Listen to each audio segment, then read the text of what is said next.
فرزند زہرا یہ حالات برے ہیں۔ کاشانۂ بصیرت ایک ایسا مکمل یوٹیوب چینل جس پر محروم بصارت کے لیے بالخصوص اور تمام افراد کے لیے بالعموم سینکڑوں کی تعداد میں اسلامی کتب دستیاب ہیں۔ لہذا گزارش ہے کہ آپ اپنی ذمہ داری نبھاتے ہوئے کاشانۂ بصیرت کو سبسکرائب کرنے کے ساتھ ساتھ بیل آئیکن کو پریس کیجیے تاکہ آپ علم کے حصول کے ساتھ ساتھ مذہب اہل بیت کی اشاعت میں بھی اہم کردار ادا کرتے رہیں۔ کاشانۂ بصیرت، کاشانۂ بصیرت، فرزند زہرا یہ حالات برے ہیں۔ بسم اللہ الرحمن الرحیم۔ السلام علیکم سامعین، کاشانۂ بصیرت کے یوٹیوب چینل پر ہم پڑھنے جا رہے ہیں مکتوب 67۔ ہم اس مکتوب کو پڑھ رہے ہیں شرح نہج البلاغہ کلام امیر المومنین علیہ السلام والیوم 11 سے، جس کی تالیف آیت اللہ العظمیٰ ناصر مکارم شیرازی، ترجمہ زیر نگرانی مولانا سید شہنشاہ حسین نقوی، جبکہ پیشکش باب العلم دارالتحقیق کراچی کی ہے۔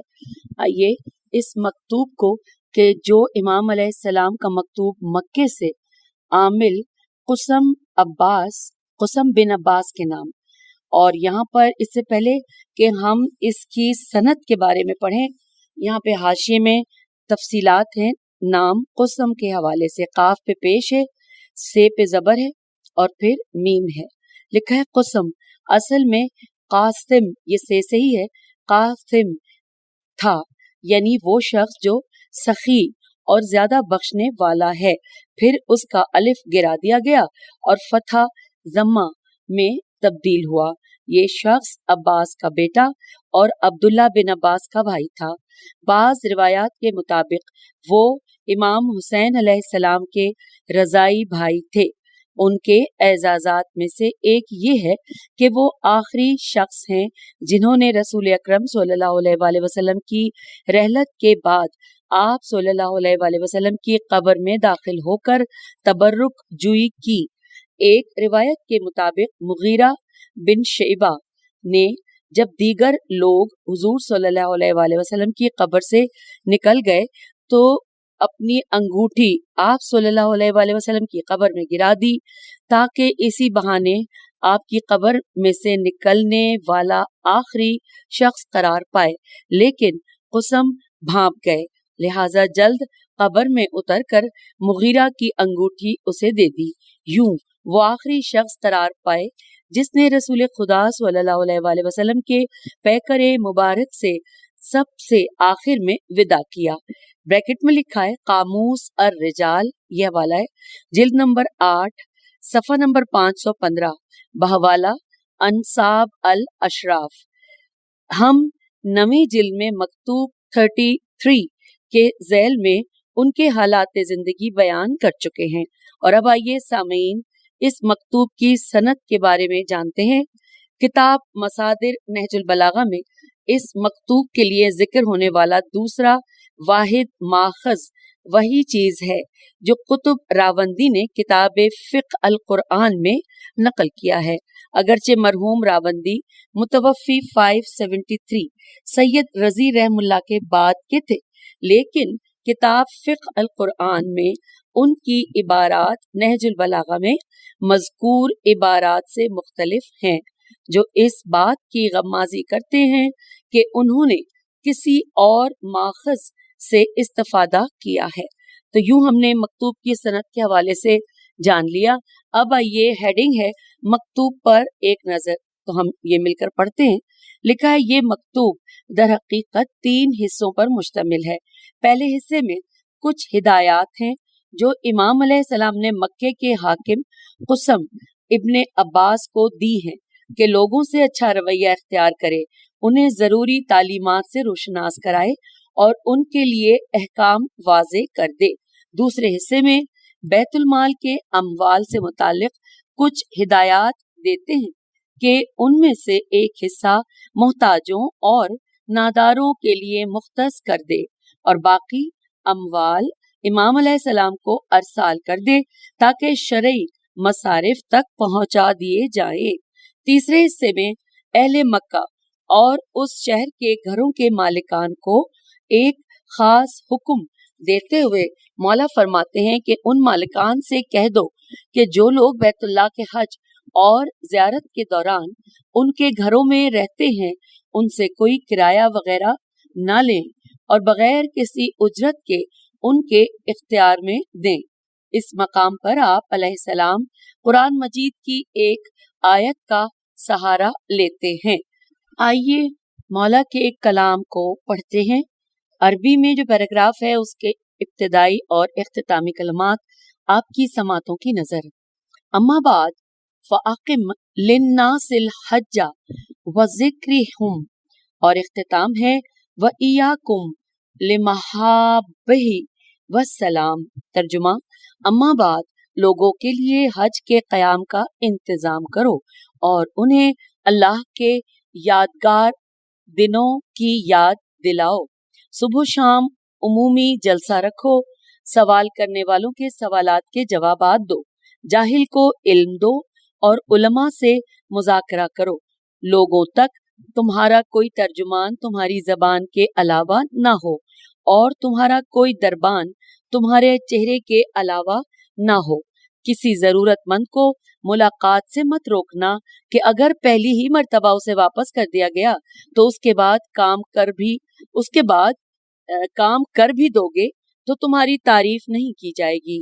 جو اموال تمہارے پاس جمع ہو جائیں ان پر نظر رکھو اور تمہارے یہاں جو عیالدار اور بھوکے پیاسے لوگ ہیں ان پر صرف کر دو، بشرطے کہ انہیں واقعی محتاجوں اور ضرورت مندوں تک پہنچا دو، اور اس کے بعد جو بچ جائے وہ میرے پاس بھیج دو تاکہ یہاں کے محتاجوں میں تقسیم کر دیا جائے۔ اہل مکہ سے کہو کہ خبردار مکانات کا کرایہ نہ لیں کہ پروردگار نے مکے کو مقیم اور مسافر دونوں کے لیے برابر قرار دیا ہے۔ اللہ ہمیں اور تمہیں اپنے پسندیدہ اعمال کی توفیق دے والسلام۔ اور اب آئیے شرح و تفسیر مل کر پڑھتے ہیں۔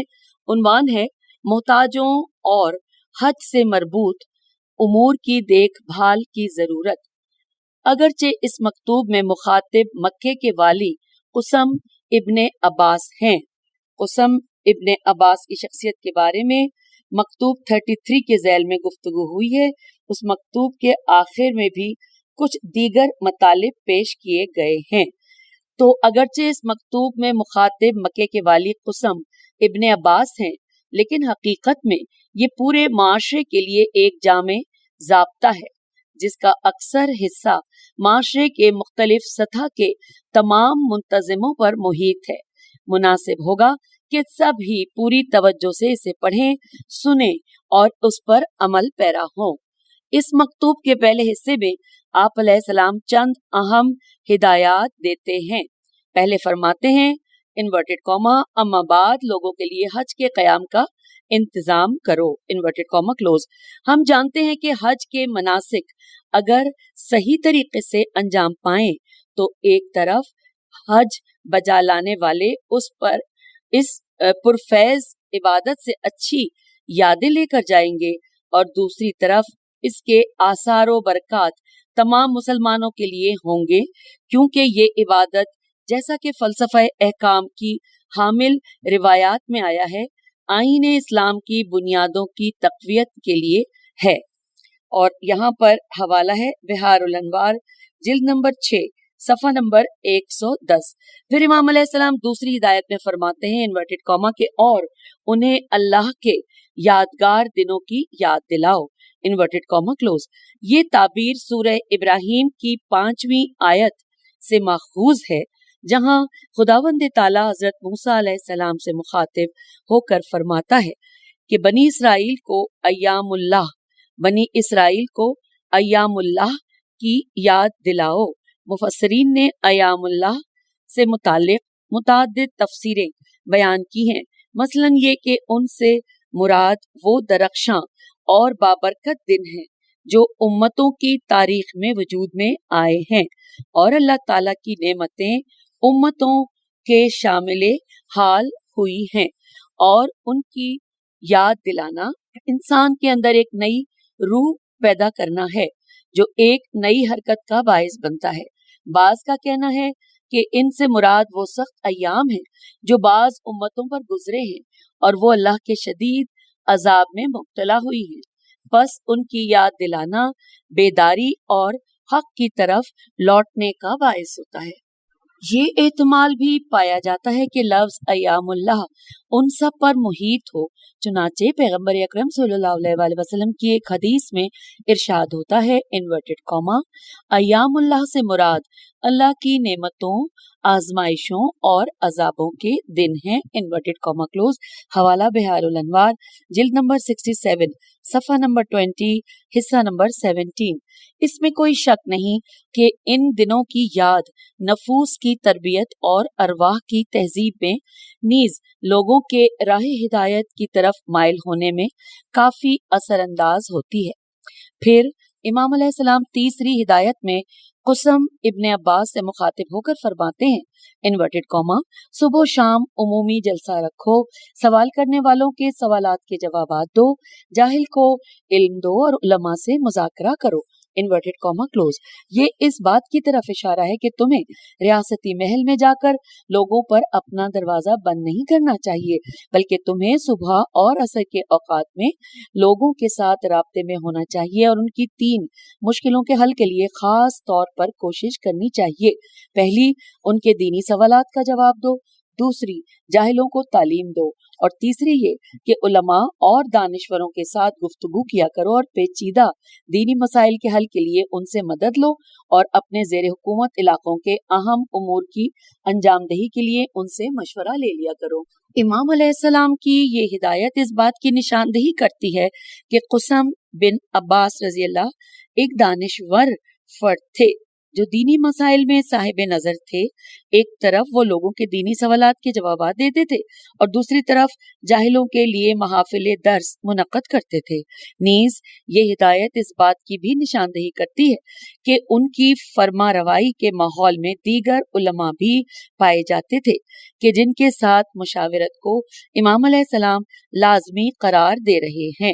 مولا آگے فرماتے ہیں انورٹڈ کاما کہ لوگوں تک تمہارا کوئی ترجمان تمہاری زبان کے علاوہ نہ ہو اور تمہارا کوئی دربان تمہارے چہرے کے علاوہ نہ ہو، انورٹڈ کاما کلوز۔ یہ جملہ گزشتہ مطلب پر مزید تاکید ہے، نیز اس حقیقت کی طرف اشارہ بھی کہ لوگوں کی مشکلات کا حل اور ملک کے امور کو چلانا صرف پیغام رسانی کے ذریعے ممکن نہیں ہوتا، بلکہ سربراہ حکومت کو براہ راست لوگوں سے رابطے میں ہونا چاہیے اور ذاتی طور پر ان کے مسائل کو سمجھ کر ان کے حل کے لیے اقدام کرنا چاہیے۔ امام علیہ السلام 5ویں ہدایت میں مذکورہ ہدایت پر مزید تاکید کرتے ہوئے یوں فرماتے ہیں انورٹڈ کاما کہ کسی ضرورت مند کو ملاقات سے مت روکنا کہ اگر پہلی ہی مرتبہ اسے واپس کر دیا گیا تو اس کے بعد کام کر بھی دو گے تو تمہاری تعریف نہیں کی جائے گی، انورٹڈ کاما کلوز۔ یہ وہی مطلب ہے جو آج کے ماہرین نفسیات نے اپنے مطالعات اور تحقیقات کے بعد حاصل کیا ہے کہ براہ راست ملاقات افراد کو اپنی طرف جذب کرنے، ان کے غم و غصے کو کم کرنے، نیز ان کی حاجتوں کو پورا کرنے میں بہت مؤثر ہوتی ہے۔ اسی سے ملتا جلتا مفہوم مالک اشتر رضی اللہ کو لکھے گئے مکتوب نمبر 53 میں بھی آیا ہے، جہاں ارشاد ہوتا ہے انورٹڈ کاما کہ اس کے بعد یہ بھی خیال رہے کہ اپنی رعایا سے دیر تک الگ نہ رہنا، کہ حکام کا رعایا سے پس پردہ رہنا ایک طرح کی تنگ دلی پیدا کرتا ہے اور ان کے معاملات کی اطلاع نہیں ہو پاتی، انورٹڈ کاما کلوز۔ پھر امام علیہ السلام 6ٹی ہدایت میں فرما رہے ہیں کہ جو اموال تمہارے پاس جمع ہو جائیں ان پر نظر رکھو اور تمہارے یہاں جو عیالدار اور بھوکے پیاسے لوگ ہیں ان پر صرف کر دو، بشرط یہ کہ انہیں واقعی محتاجوں اور ضرورت مندوں تک پہنچا دو، اور اس کے بعد جو بچ جائے وہ میرے پاس بھیج دو تاکہ یہاں کے محتاجوں میں تقسیم کر دیا جائے، انورٹڈ کاما کلوز۔ یہ تعبیر اس بات کی نشاندہی کرتی ہے کہ کسی جگہ سے جمع ہونے والے خراج اور زکوٰۃ کے اموال کے اکثر حصے وہاں کے مقامی محتاجوں اور ناداروں میں تقسیم ہونے چاہیے، اور جو کچھ بچ جائے اسے مرکزی حکومت کی طرف منتقل کرنا چاہیے تاکہ مرکزی علاقے میں موجود ناداروں اور محتاجوں میں تقسیم کیا جائے۔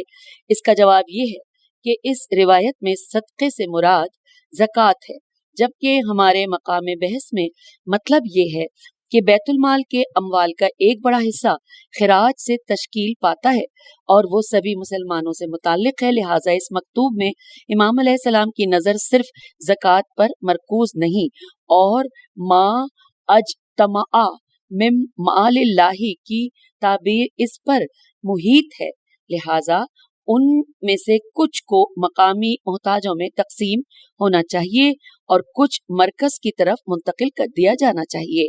اب یہاں پہ یہ لکھا ہے ذوی العیال اور المجاعت میں فرق یہ ہے کہ دوسرے عنوان میں صرف بھوکوں کی طرف اشارہ ہے، خواہ وہ بال بچے والے ہوں یا نہیں، جبکہ پہلا عنوان ان لوگوں کی طرف اشارہ ہے جن کے زیر کفالت دیگر افراد ہوتے ہیں اور ان کے کھانے پینے یا رہائش کے لیے محتاج ہوتے ہیں، اور جبکہ مواضع الفاقتی اور الخلاتی میں فرق یہ ہے کہ فاقہ شدید محتاجی کی ترجمانی کرتا ہے، یہ اس بات کی طرف اشارہ ہے کہ فقراء اور ناداروں کی تمام صنفیں مد نظر ہونی چاہیے اور ہر ایک کو اس کی محتاجی کے مطابق اللہ کے مال سے فائدہ پہنچانا چاہیے۔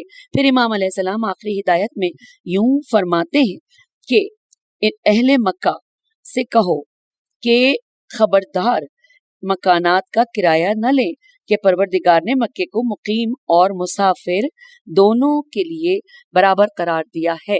پھر آپ لفظ عاکف اور باعدی کی تفسیر کرتے ہوئے فرماتے ہیں کہ پس عاکف سے مراد مکے کے رہنے والے ہیں اور بادیہ نشین باہر سے حج کے لیے آنے والے ہیں۔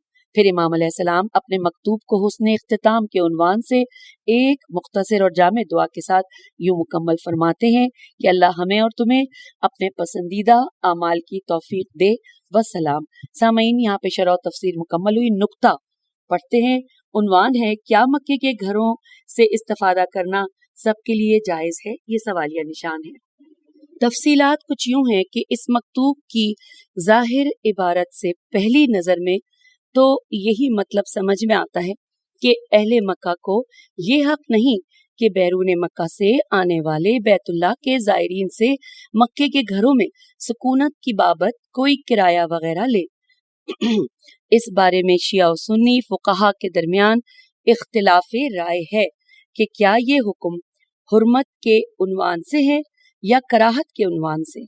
بعض سنی فقہا جیسے مالک اور ابو حنیفہ نے اس کام کو جائز نہیں جانا ہے، لیکن شافعی جواز کے قائل ہیں، اور ساتھ لکھا ہے کہ جبکہ احمد بن حنبل سے دو روایتوں میں نقل ہوا ہے، صحیح تر وہی منع والی روایت ہے۔ میم نون عین۔ اچھا، پھر لکھا ہے کہ جبکہ شیعہ فقہا کے درمیان بھی ایک نظریہ پایا نہیں جاتا، اگرچہ مشہور جواز ہے، لیکن شیخ طوسی رحم اللہ سے جو روایت نقل ہوئی ہے وہ مطلق عدم جواز پر دلیل ہے، جبکہ بزرگ متاخرین بھی جواز کے قائل ہیں۔ دوسری طرف صاحب جواہر نے بھی جواز کو ترجیح دی ہے۔ امام جعفر صادق علیہ السلام کی ایک حدیث میں ارشاد ہوتا ہے انورٹڈ کاما شروع میں مکے کے گھروں کا دروازہ نہیں ہوا کرتا تھا، وہ پہلا شخص جس نے مکے میں اپنے گھر کے لیے دروازہ لگایا وہ معاویہ بن ابی سفیان تھا، حالانکہ کسی کے لیے سزاوار نہیں کہ حاجیوں کو مکے کے گھروں اور منازل میں داخل ہونے سے روکے۔ Inverted comma close. حوالہ ہے تہذیب جلد نمبر 5 صفحہ نمبر 420 حصہ نمبر 104۔ عبارت جو انورٹڈ کاما میں ہے عبارت کہ سزاوار نہیں، یہ سزاوار نہیں کا ورڈ جو ہے پورا جملہ یہ انورٹڈ کاما میں ہے۔ اس کو دوبارہ پڑھتے ہیں کہ عبارت سزاوار نہیں بھی کراہت پر دلیل ہے، لیکن کلام امام علیہ السلام اگرچہ ظاہراً اخذ کرایہ کی حرمت پر دلالت کرتا ہے، لیکن مرحوم مغنیہ اپنی شرح نہج البلاغہ میں کہتے ہیں کہ اس آیت جو کہ سواء